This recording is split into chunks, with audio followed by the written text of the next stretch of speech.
escuchar la conferencia de José María Gómez Jurado García Posada, que es escritor y ingeniero de telecomunicaciones y ha publicado diversos poemarios, como La memoria frágil en 2009 o Plaza de Toros en 2010, entre otras serie de publicaciones, entre las que destaca, por ejemplo, La muerte de Becker recientemente en 2020, y también con el homenaje a Salvador Sevillano en el Real Círculo de Labradores de Sevilla, y también dirigió una publicación colectiva que se llamaba De la estirpe de Becker. Así que, como ven, pues es gran conocedor de nuestro insigne poeta del romanticismo, y simplemente pues les dejo con él y que disfruten. Gracias. Como no se enciende nada, no se siente encendido. Sí, ¿no? Hay que darle. Ahora se me escucha bien, ¿no? Muy bien. Muchísimas gracias a todos por su presencia. La verdad que es para mí, me produce una felicidad inmensa estar aquí. Yo recuerdo una mañana soleada, un domingo de 1992, esos días de esos días esplendorosos de Madrid, de esa mañana de domingo única, que me aventuré aquí, tendría 18 años por primera vez en el Museo Romántico antes de la Reforma, ¿no? Y me pareció entrar en otro mundo. De hecho, todavía conservo una guía, la guía del Museo Romántico de 1970, que entonces se había cumplido un siglo de la muerte de Becker y ya vamos por el siglo y medio. Quiero decir que a este paso nos vamos haciendo románticos todos, porque en realidad, cuando yo vine, el siglo pasado era el siglo XIX y ya estamos en que es el siglo antepasado. A quienes admiramos la figura de Becker, esto es como un templo. Aquí se puede contemplar el arpa que está en el Salón del Ángulo Oscuro, pinturas de Valeriano, de José Domínguez Becker, e incluso la pintura del Rigor Mortis de Gustavo Adolfo, hecha por su amigo Palmaroli, o el dibujo hecho a mano de la joven romántica, lo veremos, que todos conocen, y que pertenecía precisamente al legado de Rosa Fabié, hija de Antonio María Fabié, uno de los compañeros que luego aparecerán, amigos de Becker en el contemporáneo, que cuentan sus memorias no publicadas, pero que se registran en este museo, en su base documental, que cuando estaba en la redacción cogía los papeles que dibujaba Becker para quedarse con los dibujos, ¿no?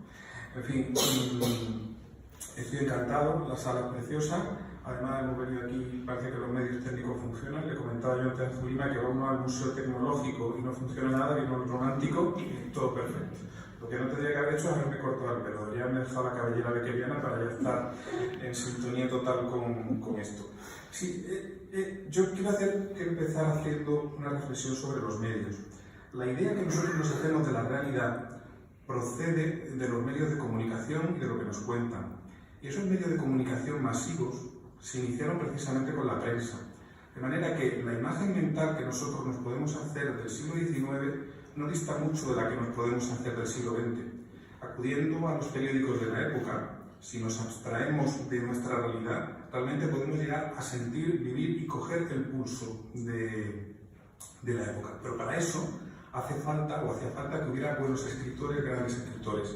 Y por eso vamos a hablar hoy del Becker reportero, del Becker periodista, el menos conocido, pero que de sus obras completas, que el hombre viviendo 34 años ocupan casi 1800 páginas, de esas 900 son artículos de prensa. Y no artículos de prensa corrientes, ¿no? Becker, yo creo que es el eslabón perdido entre el ARRA y la modernidad periodística española. Él impulsó o incorporó una manera de narrar en sus leyendas y en sus artículos que anticipaba de una manera la tan traída y llevada literatura del yo, ese incorporarse dentro del relato. Fíjense, por ejemplo, así empieza el relato de Maese Pérez. En Sevilla, en el mismo atrio de Santa Inés, y mientras esperaba que comenzase la misa del gallo, oí esta tradición una demandadera del convento. Como era natural, después de oírla, aguardé impaciente que comenzara la ceremonia, ansioso de asistir a un prodigio. Nada menos prodigioso, sin embargo, que el órgano de Santa Inés, ni nada más vulgar que los insulsos motetes que nos regaló su organista aquella noche. Es decir, él se incorpora a la crónica, de forma que en sus artículos y también en sus leyendas, con sus relatos contemporáneos, a veces nos cuesta distinguir cuál es la ficción y cuál es la realidad.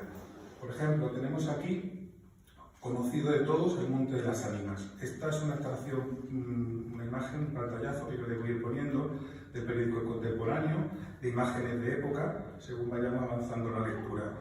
En arranque del Monte de las Ánimas. La noche de difuntos me despertó a no sé qué hora. El doble de las campanas, su tañido monótono y eterno, me trajo a las mientes esta tradición que oí hace poco en Soria. Intenté dormir de nuevo, imposible. Una vez aguijoneada la imaginación, es un caballo que se desboca y al que no sirve tirarle de la rienda. Por pasar el rato me decidí a escribirla como en efecto la hice. A las 12 de la mañana, después de almorzar bien y con un cigarro en la boca, no le hará mucho efecto a los lectores del contemporáneo. Yo la oí en el mismo lugar en que acaeció y la he escrito volviendo algunas veces la cabeza con miedo cuando sentía crujir los cristales de mi balcón estremecidos por el frío de la noche. Sea de ello lo que quiera. Ahí va, con el caballo de copas. Esta expresión que hizo famosa Becker en su leyenda, ahí va con el caballo de copas, porque ciertamente la baraja del 19 tenía apuntado en el juego del Torresino un ahí va.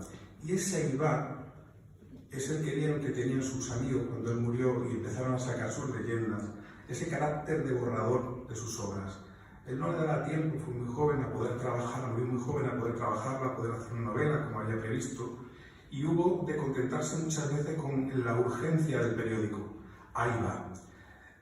Esta expresión de urgencia, de contarnos lo que sucede, es lo que identificamos en todas estas narraciones de Becker. Es bonito seguir alumbrando después de tanto tiempo otros aspectos del poeta.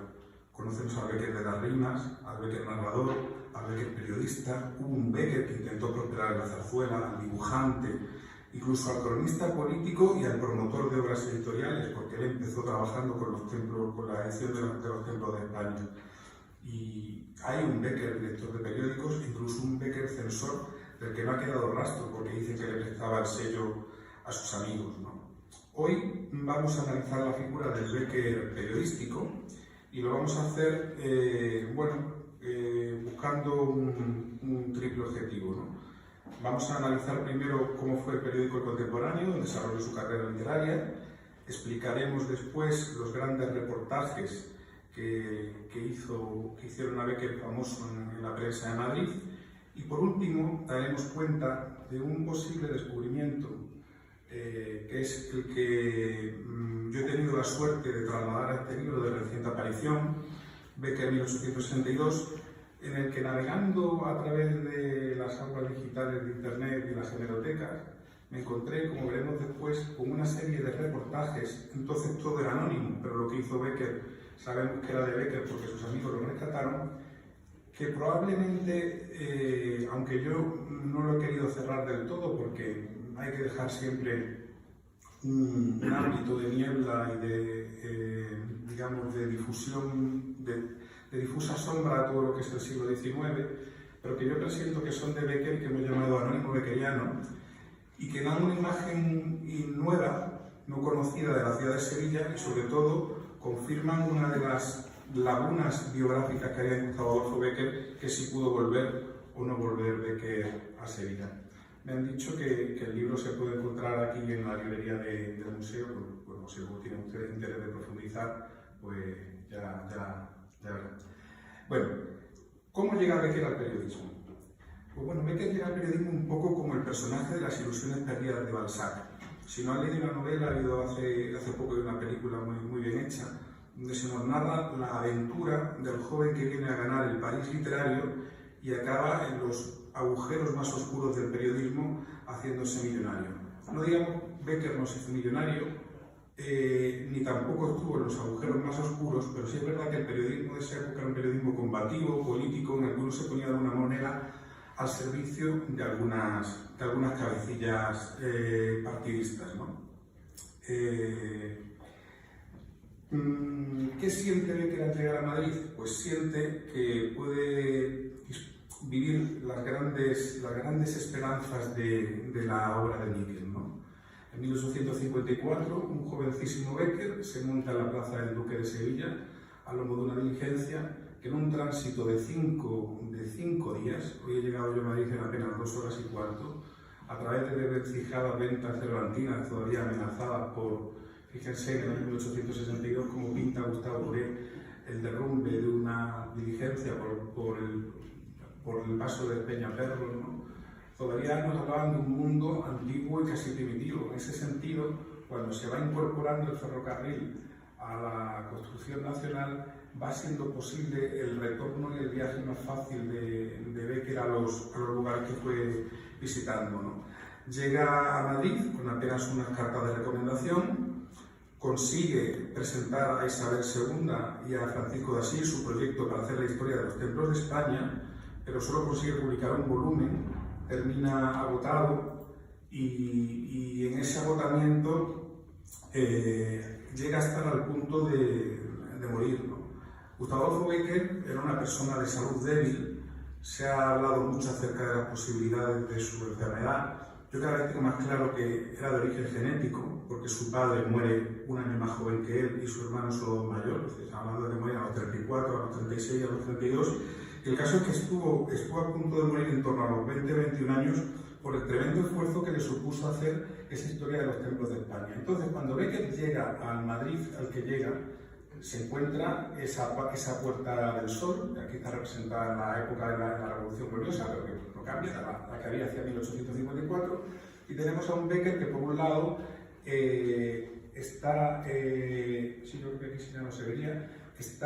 intenta promover un gran proyecto al estilo de Chateaubriand sobre la historia de los templos de España, que no termina de prosperar pese a que tiene el apoyo de la reina, lo cual desmiente la figura del Bécquer desvalido. Por otro lado, intenta y se incorpora mucho al mundo de la zarzuela y de la música.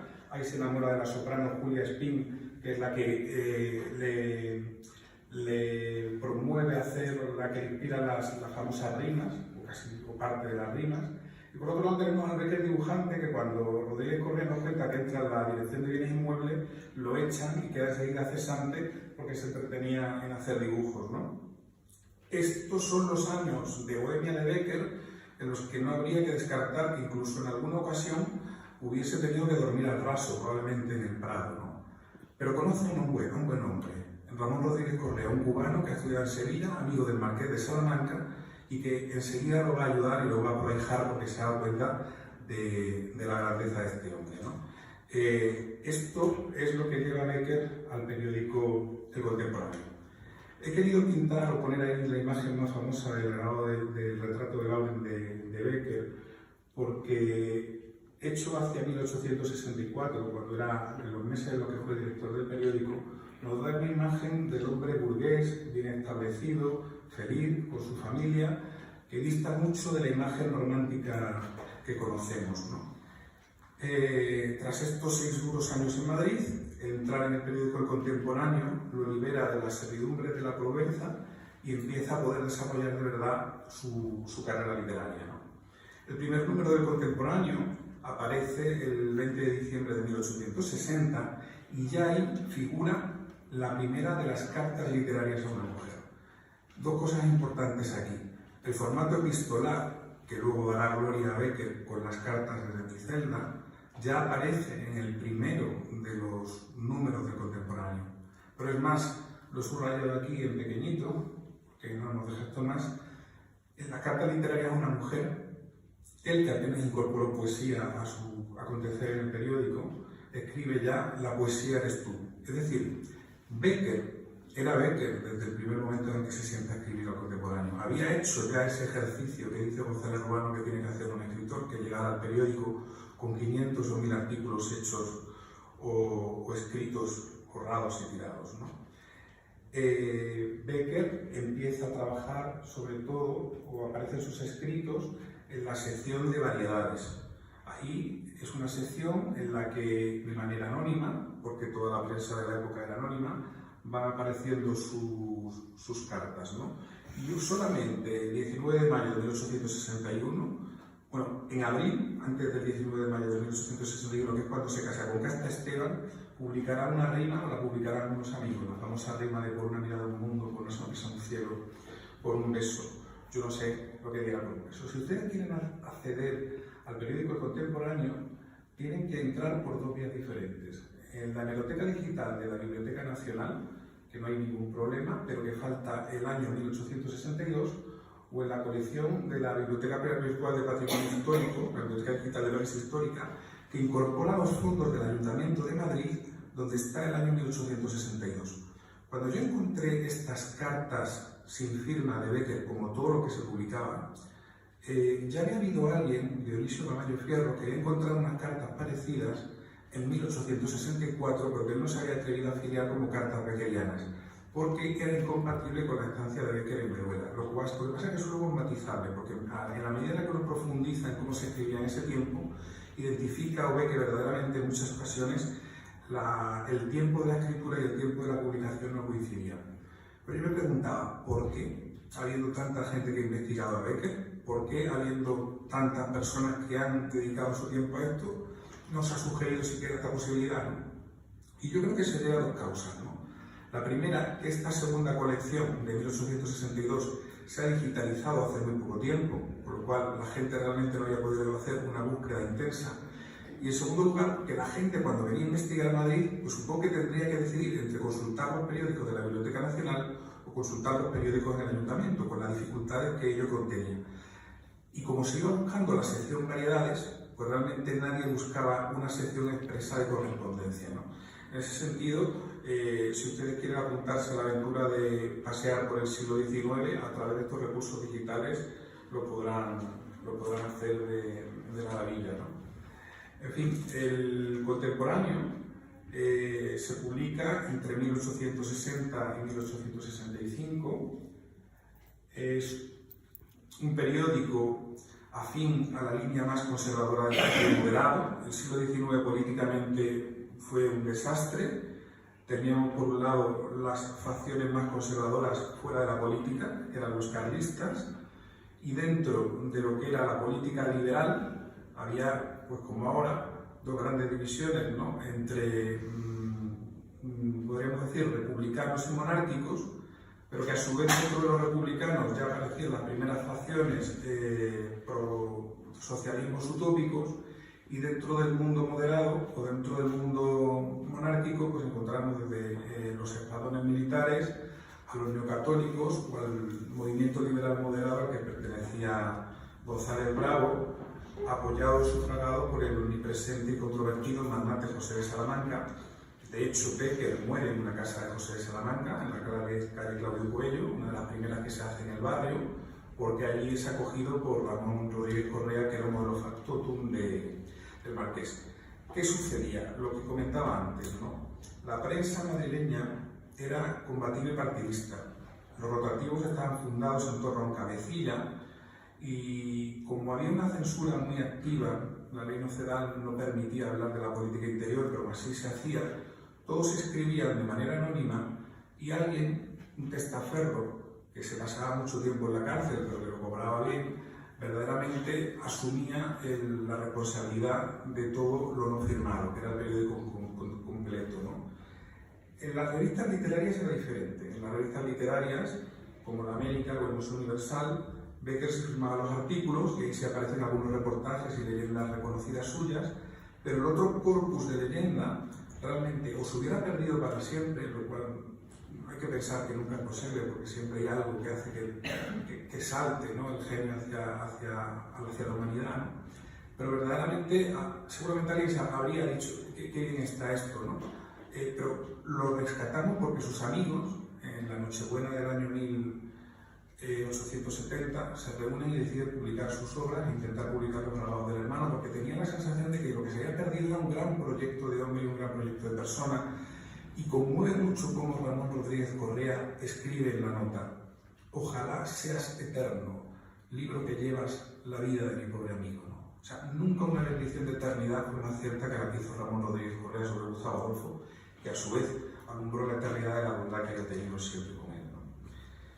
Bien, el Contemporáneo, aunque era político, tenía una nómina de escritores muy importante.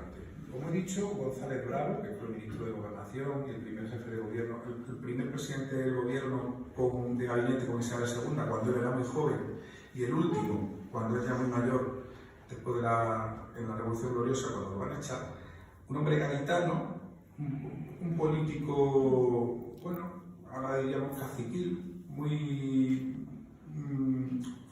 tuvo problemas porque a él se le dio la primera represión de una manifestación estudiantil en la noche de San Daniel, pero un hombre al mismo tiempo muy cultivado, un hombre muy preparado de la Real Academia, de la lengua y el único que fue capaz, dentro de todo ese mundo de telarañas del romanticismo, de darse cuenta de la grandeza de Bécquer.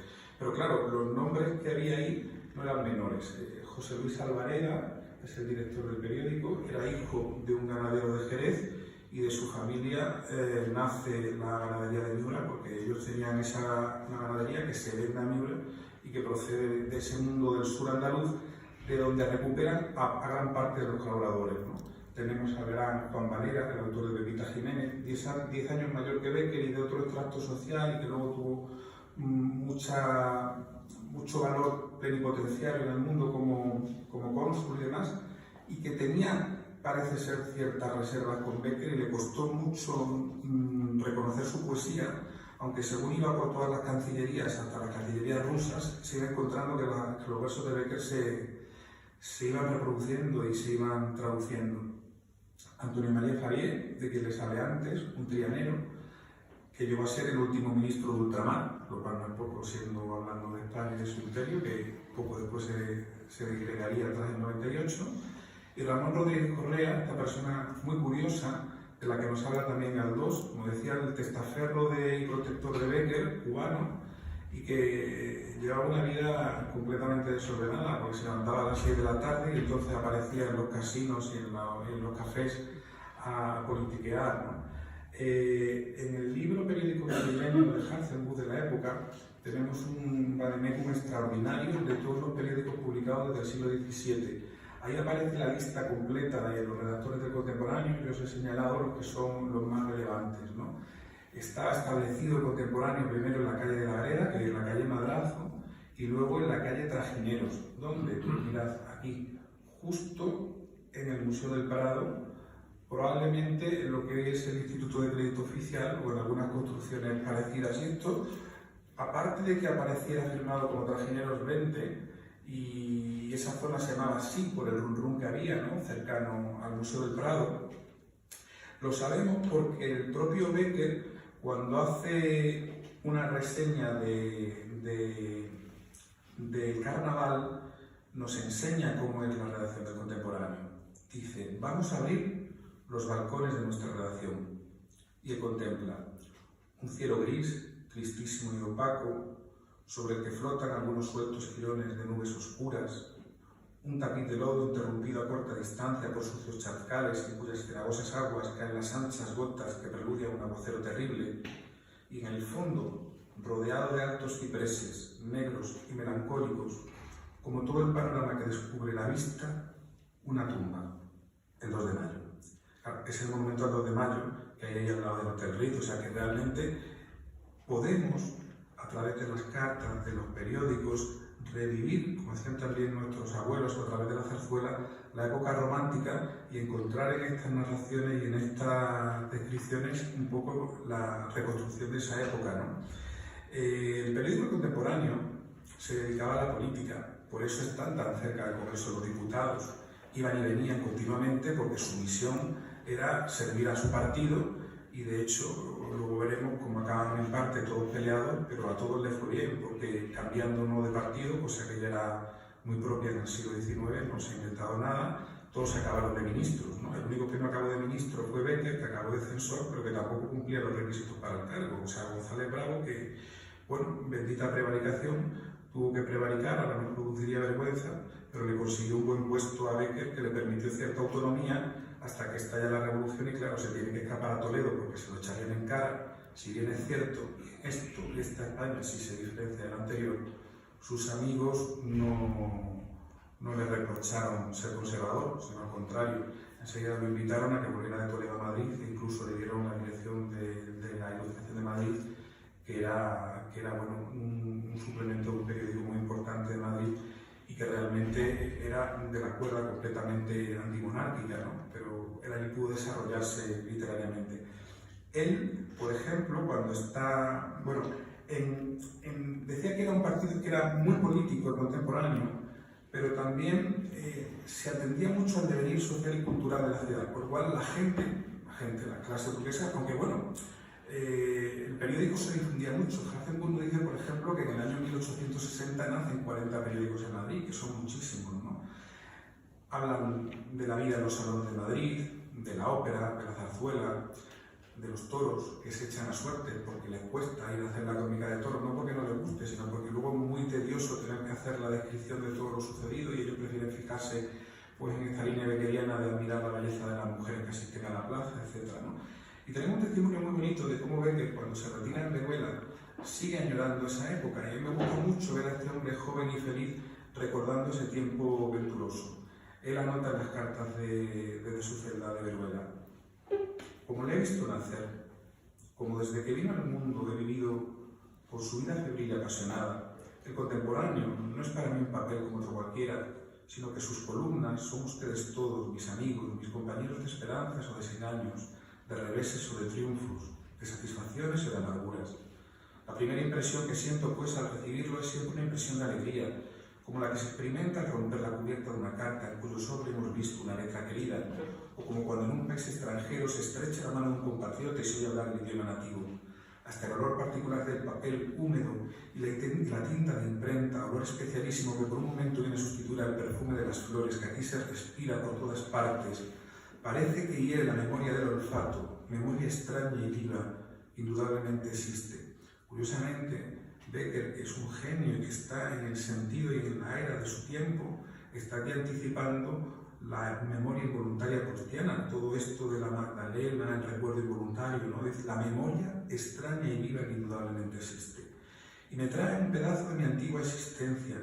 A ver, algunas cuestiones como esta nos pueden parecer comunes, pero yo muchas veces explico, cuando hablo, por ejemplo, de la poesía de Becker, que en realidad el romanticismo dotó de un lenguaje emocional a la gente permitiendo expresarse. Antes de las poesías de Becker, o teníamos poemas muy cursis o poemas muy lejanos para dirigirnos a la amada o para que la amada y el amado trasladaran esos conflictos de riñas que vemos a veces en sus poemas, ¿no? Y con esto sucede igual, que nosotros consideramos una experiencia común el sentir que un olor nos retrae a un pasado no significa que eso haya sido puesto por escrito antes, ¿no? Eso es también el romanticismo. Me trae un pedazo de mi antigua existencia, de aquella inquietud, de aquella actividad, de aquella fiebre fecunda del periodismo. Recuerdo el incesante golpear y crujir de la máquina que multiplicaba por miles las palabras que acabamos de escribir y que salían aún palpitando de la pluma. Recuerdo el afán de las últimas horas de redacción cuando la noche va de vencida y el original escasea. Recuerdo, en fin, las veces que nos ha sorprendido el día corrigiendo un artículo o escribiendo una noticia última sin hacer más caso de las poéticas bellezas de la alborada en Madrid. Y para nosotros en particular, ni amanece ni se pone el sol, o se apaga o se enciende la luz. Y es por la única cosa por lo que nos advertimos. Son tan preciosas estas palabras y tan preciosa la escritura personal que Becker incorporó a las cartas de su celda, escritas en Veruela cuando se retira, seguramente para mejorar su salud en el año 64, que aunque todo se publicaba de forma anónima, en la ciudad se sabía quién era, y cuando una de las cartas falla, aparece un suelto en el periódico que dice: nuestro compañero Gustavo Adolfo Becker, que ha conmovido tanto a la ciudad con las cartas de su celda, pronto se reincorporará como una... Es decir, eran anónimos, pero se sabía quiénes eran, ¿no? Aún así, bueno, el periódico no era eterno porque estaba sujeto a las luchas partidistas y, bueno, les comentaba antes el tema de la noche de San Daniel. Realmente, cuando González Bravo llega al poder, todos promocionan, Becker consigue ser censor, pero sus amigos quieren todavía promocionar más y traicionan el periódico, traicionan la línea política de González Bravo, se escudan en que les parece, y realmente lo fue, muy dura. Fortunata y Jacinta de Galdós empieza con Juanito Santa Cruz en la noche de San Daniel, muriéndose de miedo, dándose cuenta que la política no es para él. Murieron nueve muchachos. Una manifestación que se hace porque le retiran la cátedra Cánovas, que ha publicado un artículo en contra de Isabel II, que a su vez había donado sus bienes y lo que se le reprochaba era que esos bienes no eran suyos, sino que eran los bienes de España. En fin, un pequeño 11M que se montó aquí y que realmente fue duro y tenemos muchas narraciones de la época, pero Becker, y esto explica por qué luego sus amigos quisieron cubrir su memoria, como luego contaré, fijando esa figura romántica, tiene que ver mucho también cómo se ha tratado la política en España, porque Becker era leal a sus amigos. Es decir, él lo que no concebía, en este sentido, era como Cicerón, o no concebía que pudiera haber por encima de la amistad alguna razón política o moral que te impidiera no estar al lado del amigo, ¿no? En ese sentido era un poco como un caballero medieval, ¿no? Le costó sus sinsabores, se tuvo que exiliar a Toledo, mientras, como decía, Alvareda fue ministro de Fomento y de Gobernación, y Fabián sería o llegaría a serlo de ultramar, ¿no? Cuando muere, sus amigos se dan cuenta, porque claro, él muere en 1870, una semana antes de que maten a Prim, y cuando están a punto de llegar, entonces se bromea mucho con eso, los reyes de Oriente, ¿no? El rey italiano, ¿no? ¿Qué pasa? Que él podría haberse expuesto a una pérdida de la obra, porque al no haber sido progresista, era difícil vender su obra en ese momento. Entonces, ¿qué hacen los amigos? Pues inventan una especie de historia piadosa que permite hacer circular sus versos entre la alta burguesía sin más problemas, ¿no? Y consagran esta imagen. Dice González Correa en su prólogo: Gustavo era un ángel. Habíase propuesto Gustavo no mezclarse en política y vivir solo de sus artículos literarios, cosa imposible en España por lo escaso de la retribución y lo raro de la demanda. Así es que tuvo que alternar los escritos con otros trabajos. Indolente además para las cosas pequeñas, y siendo los partidos de su país una de estas cosas, por ejemplo, está hablando aquí de la miseria de los partidos, figuró en aquel donde tenía más amigos, y en el que más le hablaban, fíjense ustedes de aquí, de la ingenuidad de la época, ¿no? De cuadros, de poesía, de catedrales, de reyes y de nobles. Incapaz de odios, no puso sus invidiables condiciones de escritor al servicio de nadie. Realmente, si profundizamos, y en esto es un trabajo muy importante, Estructo Bella, Bécquer tiene unos artículos políticos muy combativos al servicio de González Bravo. Lo que pasa es que todo eso un poco se decidió apartar y consagrar esta imagen. Cuando luego, en la cuarta edición de sus obras completas, se incorpora ese retrato romántico, una de las mejores efigies del siglo XIX histórico español y probablemente europeo, pues verdaderamente la figura del poeta angelical queda consagrada y como fuera del tiempo. Como después sobrevienen todos los vaivenes políticos de la restauración, etc., pues ya nadie se acuerda de nada y esa imagen queda consolidada. Aún así, esa imagen ha sido atacada y barrenada muchas veces. No hace poco nos hemos encontrado con interpretaciones falaces de la figura de Gustavo Adolfo, completamente demostradas o consideradas falsas por la crítica experta, como por ejemplo la atribución de los Borbones en pelotas, o el que necesariamente hubiera de morir de sífilis, en fin, cosas que no se pueden probar, porque además, si rastreamos, no existen huellas de que esto fuera así, ¿no? En fin, interesa un Bécquer ideal y no un Bécquer humano, que yo creo que es mucho más interesante, ¿no? Bueno, González Bravo sobrevive muy poco a Gustavo Adolfo, exiliado, muere, pero había decidido publicar las rimas de Bécquer y eso se pierde. En el tumulto de la revolución, aunque Estructo Bella dice que no fue tal tumulto, que se trasladaron a un almacén en Serrano y a lo mejor quizá algún día pudiera aparecer, llegó a haber una edición de las obras de Bécquer, de las rimas de Bécquer, con prólogo de González Bravo, y ese es el sueño que todos los becqueristas aspiran. Es decir, en realidad nos hemos podido encontrar o no con cartas de Bécquer que no haya visto nadie, pero que vamos buscando a través de las plataformas digitales a las que ahora se incorporan más bibliotecas del mundo, es encontrar ese sueño que sería el manuscrito de las rimas perdidas, ¿no?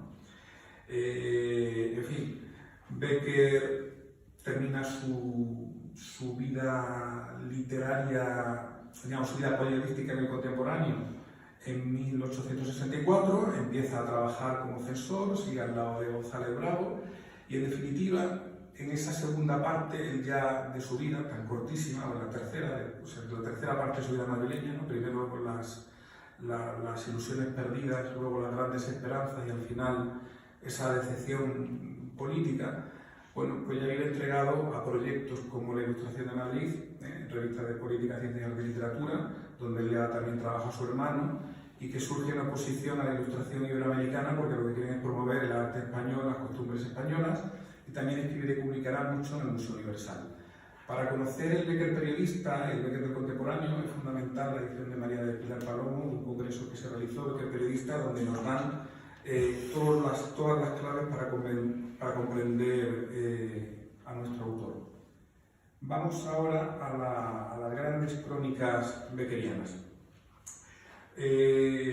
los grandes reportajes de Becker respecto a las crónicas viajeras se caracterizan, y ya lo hemos visto en parte, por la complicidad con el lector al que interpela de tú a tú, la reflexión sobre la propia creación, un yo metaliterario que se dice así siempre no hay palabras, no seré capaz, no sé si seré capaz de decirlo, una postergación infinita, si no se lo cuento hoy, mañana les contaré, me faltó decirles, tendré que añadirles, y sobre todo la figura del flaner, el flaner beckeriano, el pasajero beckeriano que va andando por la ciudad y va encontrándose y apuntando cosas, ¿no? Un personaje muy del romanticismo y que yo recuerdo cuando de pequeñito leía las leyendas de Becker y cuando iba a Toledo me encantaba, ¿no? Porque veía esa imagen de Gustavo Adolfo bajándose del tren y recorriendo la ciudad y tomando nota de lo que veía. Hay en estas crónicas un humorismo muy fino, como he dicho antes también aparece siempre el canto a la figura de la belleza femenina, que es una constante beckeriana, y luego una belleza plástica, una escritura poética que no siempre será, pero que será en sus momentos mejores. Y es importante decirlo de que no siempre será, porque como decía Dionisio Amaya Ferro, a veces nos tenemos que acostumbrar a que Becker se ganaba la vida con esto y tenía que hacer redacciones simples, pequeños asientos casi de notario, contando, comentando muchas veces los dibujos de su hermano. Yo he seleccionado para mostrarles aquí, no los voy a leer porque no es cuestión de agotarles, ¿no? Y así avanzamos más para ver la parte de las cartas de Sevilla, pero yo he apuntado aquí los artículos más importantes de Becker. Hoy venía yo de Sevilla, como decía, en 2 horas y cuarto, y la revolución que supuso, sin embargo, la alta velocidad no es comparable, o sea, los trenes de vapor no es comparable a la alta velocidad. Pues porque en la alta velocidad hemos pasado de 2 horas a 8, ¿no? Pero es que esta gente pasaron de 15 días a un solo día, ¿no? Becker, por ejemplo, en el famoso caso de Ablativo, lo que nos cuenta es cómo él, al irse a las playas de Bilbao, la redacción le permite montarse en el tren al objeto de que cuando llega a la playa lo cuente. Pero tenemos una vez más esa imagen que yo vinculo dentro de las posibilidades de esta carta sevillana del escritor que en sus horas de descanso oficial tiene que ayudar a llenar el periódico, ¿no? Bueno, es preciosa la narración, todos esos casos de Ablativo, Encon, por Simpson, las diferentes posiciones que tiene que adoptar el pobre para aguantar 17 horas, y nos va describiendo pues, el traqueteo del tren, cómo llegan y salen. Y bueno, Becker sería uno de los que figuran en esos cuadros, porque está en la salida de la estación del mediodía, donde está Atocha, y la otra es la llegada a San Sebastián. Bueno, de las cartas de mi celda ya hemos hablado, ¿no? Curioso cómo habla de los diversos medios de locomoción que he tenido que servirme para llegar hasta aquí, ¿no? Él va en tren, va a caballo también, va en diligencia. Y bueno, ese mundo que decíamos antes de recuerdos de sus redacciones, ¿no? Ayer con vosotros en la tribuna del Congreso, en la redacción, en el Teatro Real, en la Ileria, una cafetería, ¿no? Hoy sonándome aún en el oído la última frase de una discusión ardiente, ¿no? Un salón musical que pudiera ser como este en el que estamos, ¿no? En fin, y ahora estoy aquí en el silencio de Veruela, tomando un café en estas soledades. Pero la verdad es que invito a ir a Veruela, porque la Veruela que aparece en estas imágenes es la misma Veruela que hay. Yo pude ir este verano, es un lugar maravilloso. Recuerdo que llegué con mis hijas, ¿de dónde soy? De Sevilla. Y dije, bueno, pues aquí tuvimos un visitante de Sevilla muy famoso, no sé si lo conocéis, ¿no? El mejor recuerdo y el más cariñoso recuerdo a Becker está en Veruela. Hay unas salas que no tenemos en la ciudad de Sevilla, que deberíamos tener un museo. Y realmente también deberíamos tener un Becker madrileño, porque no lo he dicho antes, pero en el Paseo de Trajineros sería conveniente que a la altura del número 23, es decir, en el Instituto Oficial de Crédito se pusiera una placa recordando a Valera, recordando a Becker, incluso también en la Plaza del Progreso, donde se decidió el futuro de las rimas, ¿no? Becker quiso mucho a Madrid, ha salido hace poco un libro sobre Becker y Madrid, que también lo he incorporado aquí, pero el cariño que le tienen en Veruela y en el Moncayo es increíble. Hasta la Feria de Toros de Tarazona se anunciaba hoy, se anunciaba este año con un torero, con una montera beckeriana. Toledo es el lugar donde él se ha de refugiar, pero es un lugar que él también adoraba, ¿no? Esta imagen pertenece a la obra Historia de los Templos de España. Él consigue tener la aprobación de Isabel II y el apoyo de lo que era el equivalente a la conferencia episcopal de su época para hacer libros absolutamente de todas las iglesias de España, ¿no? Y lo hace solo de Toledo, un libro enorme, y se agota. Allí, cuando se retira, se pasa una de las Semanas Santas, ¿no? y nos dice, ¿no? Hablando de este mundo de los trenes, ¿no? Desde que el camino de hierro ha puesto a la ciudad imperial casi a las puertas de Madrid, aumenta año en año de manera sensible el número de viajeros que acuden en esta época a presenciar las ceremonias y cofradías que han hecho célebre su Semana Santa. Después de esto, y luego lo comentaremos, se dedica a hablar mucho de Sevilla y no le gustan especialmente las cofradías de Sevilla, pero ahora entraremos en materia, porque verdaderamente las consideraba imbuidas de un espíritu vanidoso que no reflejaba el espíritu religioso de la ciudad imperial. Muy bonito es el relato, entre relato, leyenda y cuento de las tres fechas, donde él ve a una muchacha misteriosa. Yo he evocado el dibujo que se puede ver aquí en el Museo del Romanticismo, que donó la hija de Antonio María Javier, de esta mujer, que algunos han querido representar como Cáncer Esteban, pero lo más probable es que fuera una figura shakespeariana, ¿no? Y él se lamenta, por ejemplo, de que no estuviese concluida la línea férrea, ¿no? Deplorando que aún no estuviese concluida la línea férrea, me encajoné en un vehículo para recorrer en sentido inverso los puntos que tiene lugar la célebre comedia de Toledo de Lima. Quiero decir, es un reportero completamente moderno, no es un reportero como vemos a veces en los viajeros del siglo XIX que venían por España, ¿no? Que nos pintan de bandoleros, de leyenda, o utilizan una escritura muy anacrónica. ¿No? Un lenguaje es lenguaje de la modernidad, no es nuestro contemporáneo. Soria y Bécquer son también un sinónimo. Bécquer se desplazó mucho allí porque su mujer Casta Esteban era de Soria, de Novierca. Bueno, no era de Novierca, era de la Greda, pero vivían en Novierca sus padres, ¿no? Y bueno, aquí podemos ver, por ejemplo, cómo hace una descripción para el Museo Universal de San Saturio, pero que esa descripción a su vez ya la había utilizado antes para hablar del rayo de luna, ¿no?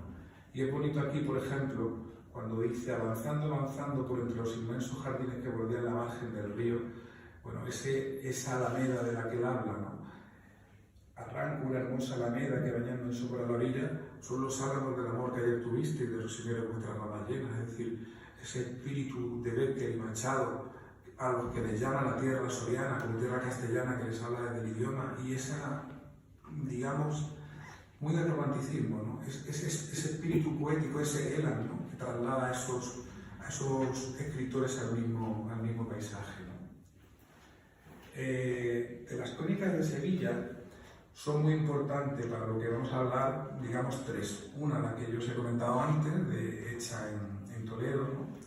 Y luego la famosa la venta de los gatos, ¿no? La venta de los gatos y la feria de Sevilla.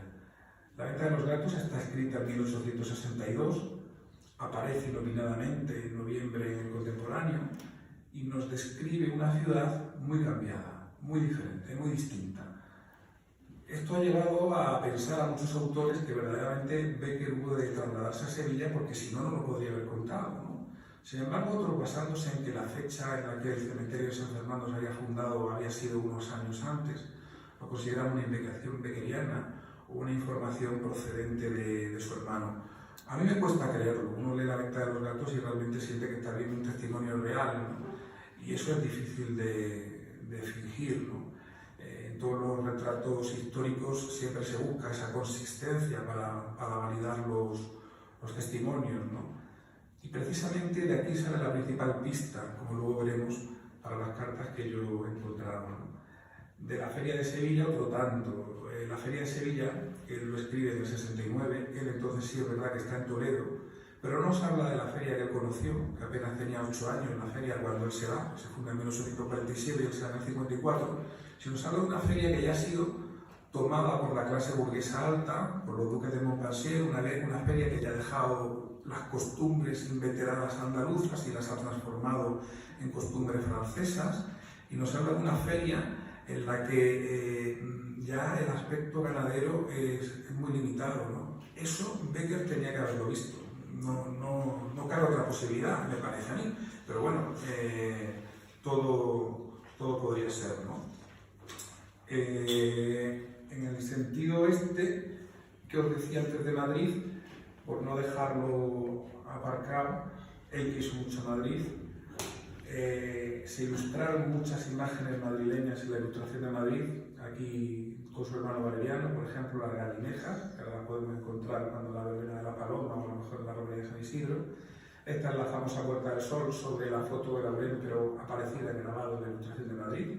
como se cuenta en Fortunata y Jacinta, con su parque dentro. Y aquí tenemos a la gente yendo y viniendo de la pradera de San Isidro. Sin embargo, él tenía nostalgia por Sevilla. Aquí he dejado una imagen de Augusto Ferrán, el amigo poeta suyo. Y Augusto Ferrán escribe la soledad, ¿no? En la soledad de Ferrán, él escucha la voz de su tierra. Y Rita Brown, por ejemplo, una escritora inglesa que estudió mucho la obra de Becker, cree que en ese encuentro con los cantos de su tierra, de este hombre que además había venido a Alemania, que le ayudó a entender los poemas de Heine, que también influyeron en él, etc., cree ver esa necesidad de Becker de volver a su ciudad que justificaría o explicaría los retratos, o sea, los reportajes que he comentado antes, ¿no? Él dice, ¿no?, en la línea que hablaba antes cuando se asomaba al triste Madrid del contemporáneo, la claridad de la mañana, esa claridad incierta y triste de las nebulosas mañanas de invierno. Se divisaba casi todo Madrid, Madrid sucio, negro, feo, como un esqueleto descarnado. Tuve frío hasta en el alma. Ese hombre que vino con esas ilusiones, con esas grandes esperanzas a Madrid. Pero, sin embargo, y es aquí la magia de la poesía y el sabor del popular, yo había vuelto a respirar la tibia atmósfera de mi ciudad querida. Yo había sentido el beso vivificador de sus brisas cargadas de perfume. Su sol de fuego había deslumbrado mis ojos al transponer las verdes lomas sobre las que se sienta el convento de Andalfarache. Y saltando de Madrid a esta nostalgia sevillana, venimos ya muy brevemente, porque bueno, tenemos el tiempo de que disponemos, a las crónicas sevillanas, ¿no? A ver si pueden pasar. Bien, este cuadro de Manuel Barrón, de 1862, que es el año con el que yo he titulado el libro Becker, 1862, el año en el que yo he supuesto que Becker pudo regresar a Sevilla, nos da ya una idea de la ciudad moderna, que aparece el puente de Triana, aparecen varias fábricas, y de lo que yo voy a hablar a partir de ahora es de lo que yo considero un anónimo beckeriano. ¿En qué sentido lo de beckeriano y en qué sentido lo de anónimo?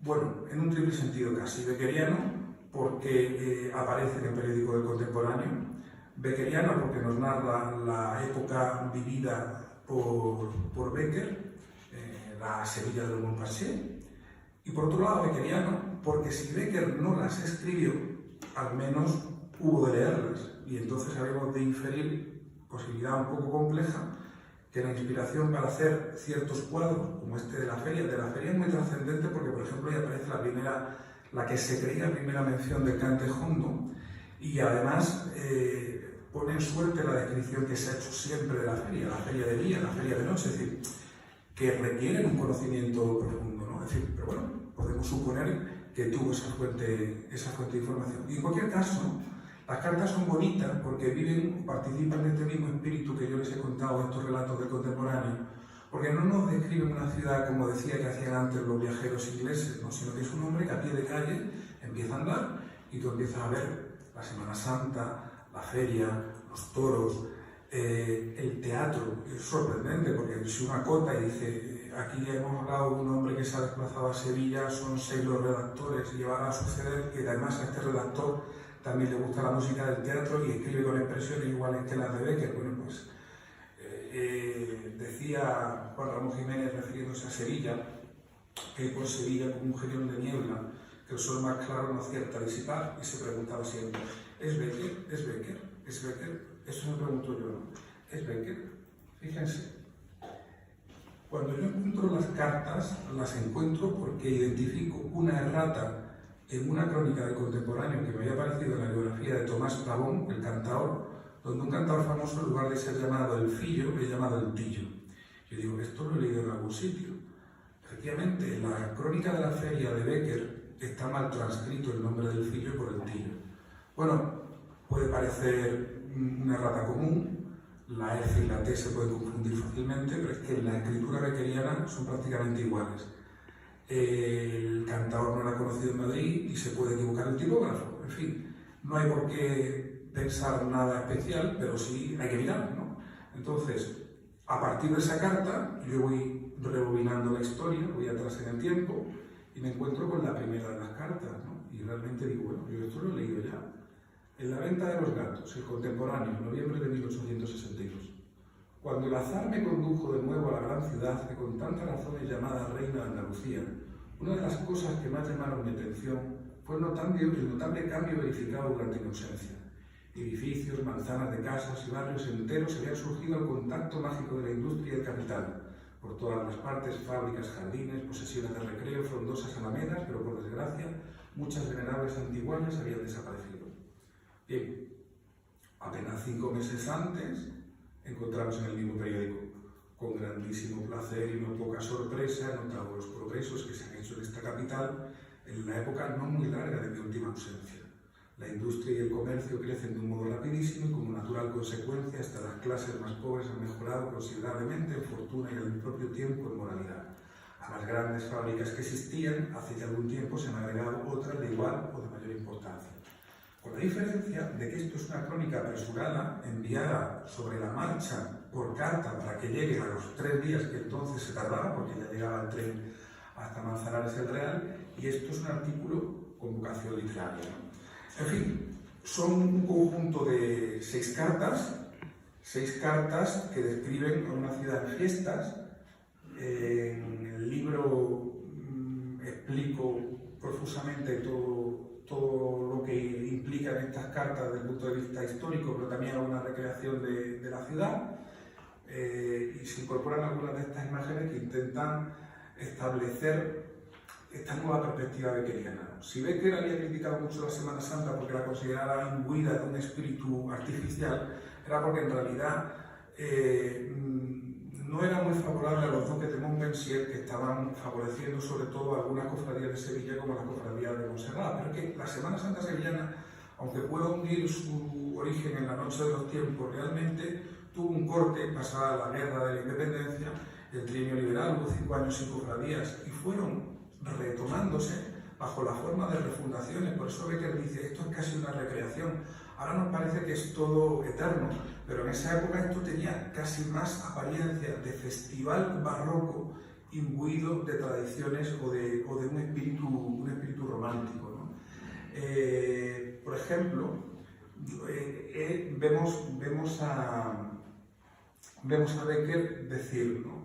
Hubo gran animación y concurrencia en las calles del tránsito, mayormente en la calle de la Sierpe, cuyos balcones y aceras estaban ocupadas por las más bellas y elegantes damas de la capital y su comarca, ¿no? Nos refleja tal cual el espíritu de la época y además es algo que todavía podemos encontrar, ¿no? Yo las diferentes secciones del libro las he ido titulando de esta forma, ¿no? Cuando habla de la Semana Santa me pregunto si Becker pudo estar en la carrera oficial.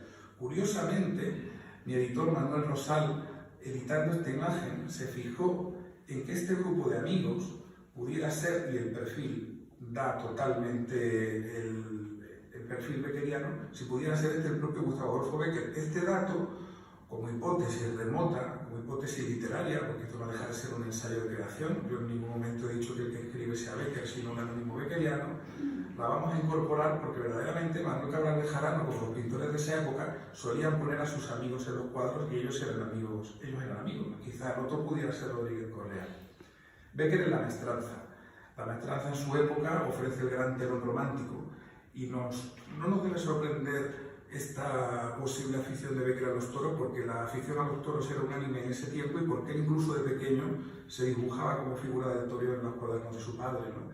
Entonces él, sentado en la plaza de Sevilla, nos dice: la plaza, que sin duda la mayor de España, estaba tan llena de gente que para llegar al asiento tuve que pasar mucho. En fin, todo lo que nos cuenta de la bulla antes de entrar en la plaza nos da una imagen casi de España directo, ¿no? Es muy emotivo y gusta mucho encontrarte con esta figura de un Becker que hubiera podido retornar a la ciudad en la que teóricamente pudo abandonar para siempre, ¿no? Becker en la fragua. Desde el punto de vista histórico, yo creo que esto es lo más importante de las cartas. Estos cuadros, este cuadro es de José Domínguez Becker. Se ha pintado muchas veces como si fuese un simple interior o como si fuese una taberna, no lo es. Aquí una fragua, aquí un gilet de fragua, estos son gitanos de Triana. Y Becker el padre de Becker fue el primer cronista gráfico del flamenco porque acompañó, aunque haya dibujos más antiguos, a la crónica de Esteban Escalderón de 1847, que curiosamente aparece en París, un baile en Triana, que nos narra la primera descripción de cantes y cantaores. No se utiliza el apelativo hondo, que lo utiliza por primera vez Becker en la Feria de Sevilla, pero que estas cartas, sean beckerianas o no, lo hacen retrotraerse 10 años antes. Yo entiendo que esto en algún aspecto puede decir, bueno, esto a los que les gusta mucho el café, pero es que realmente hay gente a la que le interesa mucho este mundo de los orígenes del flamenco. Aquí tenemos un cuadro de George Singer Sanger de 1880 que refleja probablemente el mismo lugar del que Becker, de que el anónimo beckeriano nos habla en estas cartas. No es posible dar una idea a los que no lo han oído de los cantos de Rivas, ¿no? Y termina diciendo, entonar el polo, las livianas y tonadas y todo lo que se conoce bajo la denominación de lo hondo. Recientemente la Biblioteca Nacional se daba el testimonio de lo hondo de Becker en la Feria de Sevilla como el más antiguo y en realidad lo tendríamos aquí, ¿no? En fin, Becker en la portada. Becker se asoma a la puerta de San Fernando, a la ya inexistente, y nos da una imagen de la feria. Cuando salí por la puerta real anteayer por la mañana, no pude menos de sorprenderme al ver el animado y pintoresco panorama que se presentaba delante de mí. Este inmenso panorama que en vano pretendemos describir presenta dos caracteres muy diversos, de día y de noche. Claro, si ustedes leen la crónica de la Feria de Sevilla, verán cómo él dice, junto a la puerta de San Fernando, el panorama que se divisa bajo un sol luminoso, por la noche saliendo de las candelas, es decir, la perspectiva que nos importa más que la literalidad de las frases es idéntica. Pero si buscamos la literalidad de las frases, podemos encontrar además muchísimos sintagmas que son equivalentes. Bueno, con esto hemos especulado de ponerlo en manos de una inteligencia artificial, pero yo creo que no es necesario y sería hasta sacrilegio. Bueno, me preguntaba antes con Juan Ramón, ¿es Becker o no es Becker? De las tres figuras que hay aquí, esta ya ha caído. Este señor no es Becker, este señor es un pintor de Cáceres.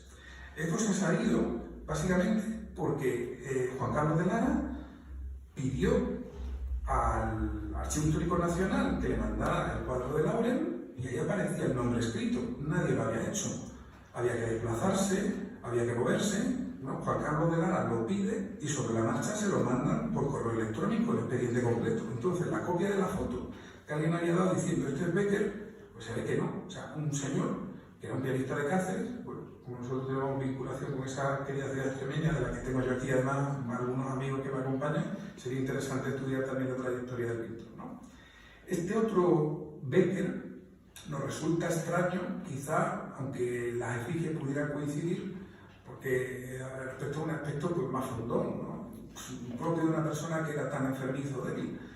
Lo único que sabemos es que como Becker viajaba a Bilbao y tenía amistad con un cierto noble, alguien dijo que este era un retrato de Becker, pero quizá no sea o quizá no. Este sí es seguro que es él y es el que inspiró las figuras que aparecen junto con el retrato del hermano y de alguna manera proyectado y ciertamente transformado el que dio lugar a la figura del Becker, del famoso Becker del monumento al Parque María Luisa en Sevilla. Este es otro Becker pintado en Verona por su hermano que sí guarda relación.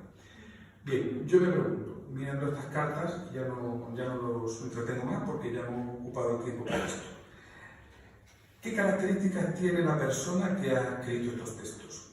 Pues es miembro de la redacción, afín a los redactores del Contemporáneo. Procede de la capital, o al menos tiene un reconocimiento de la alta sociedad madrileña, un conocimiento, perdón. El autor ha estado ausente de la ciudad durante mucho tiempo y ha identificado muchos cambios. El autor ha nacido en Sevilla, o al menos conoce denominaciones topográficas antiguas. Es muy interesante porque cuando el autor de estas cartas menciona a la ciudad, no la menciona por lo que decían las guías de entonces, sino por nombre de vernáculo. Por ejemplo, de la iglesia de San Antonio Abad, nos dice que es la iglesia de San Diego. Efectivamente, lo había sido cuando él iba al colegio de San Diego, cuando tenía 3 o 4 años, junto con su hermano, ¿no? Es persona sensible a la música y habla del teatro real. Cuando está viendo una ópera en Sevilla, dice, seguramente esta soprano aquí brille como un planeta, pero en Madrid como un astro, pero en Madrid no llegaría a cometa, ¿no? Se interesa mucho por las joyas y la vestimenta femenina. Por ejemplo, habla del aderezo de esmeralda de la duquesa de Montpensier y 2 meses antes ha aparecido un artículo asignado como beckeriano por sus amigos que se llama el aderezo de esmeralda. Efectivamente, un sintagma así no nos demuestra nada, pero si buscamos una constelación de posibilidades, pues existe, ¿no? Yo he querido jugar más con esa posibilidad que con esa realidad, porque además me ha permitido utilizar este fantasma beckeriano para ir desplazándolo por la ciudad e ir evocando tanto el Becker legítimo como el Becker posible, ¿no? Incorpora sus descripciones, dichos y sentencias literarias, habla de la poesía, habla de la métrica, probablemente sea poeta él mismo, conoce la actualidad del Congreso, hay sal y humor político en las cartas, aprecia y conoce el cantejondo, que eso le venía del padre, y en las cartas estas le dice, aunque estoy muy acostumbrado a escuchar estos cantos, siguen resultando muy difíciles, ¿no? Pasea por la ciudad como un flaner, como la misma figura que hemos visto en Toledo, yendo de un lugar a otro, él va desplazándose por las plazas y calles de Sevilla, ejerce como crítico taurino, cosa que sabemos que había hecho, y es persona bien relacionada porque en una de las últimas cartas describe una fiesta en los Montpensier, en el Palacio de los Montpensier, que es el Palacio de San Telmo, donde él había llegado a estar. Bueno, ¿qué sucede? En otro periódico de Madrid, de Sevilla, en Andalucía, si cogemos la relación de los asistentes a esa feria, aparece un Becker con K. Podríamos decir, era, bueno, o sí o no, porque Joaquín Domínguez Becker, también llamado Becker, o Valeriano Becker, su hermano, el otro su tío y el otro pintor, pues el primero era pintor de cámara.